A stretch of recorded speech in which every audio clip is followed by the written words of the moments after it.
Haffkine जीवऔषध निर्माण महामंडळानं 2000 ते 2022 या कालावधीत आरोग्य सेवा संस्थांनी मागणी केल्यापैकी 71% औषध आणि वैद्यकीय वस्तूंचा पुरवठाच केला नसल्याच्या कॅगच्या निरीक्षणानंतर संबंधितांवर काय कारवाई केली? काँग्रेसचे विधान परिषदेतील गटनेते आमदार सतेज पाटील यांचा सवाल.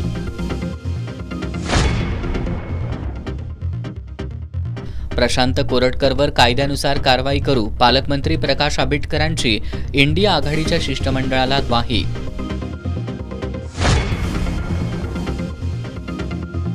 महिला दिनी विनाअनुदानित शाळा कृती समितीचं जेल भरो आंदोलन, वाढीव टप्पा निधीची अर्थसंकल्पात तरतूद करण्याची मागणी.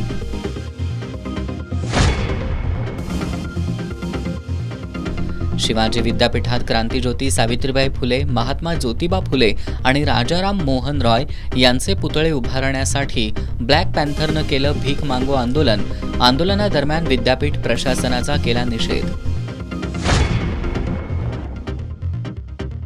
आणि जागतिक महिला दिनानिमित्त कोल्हापूर शहरासह जिल्ह्यात विविध कार्यक्रमांचं आयोजन करत स्त्री शक्तीचा सन्मान.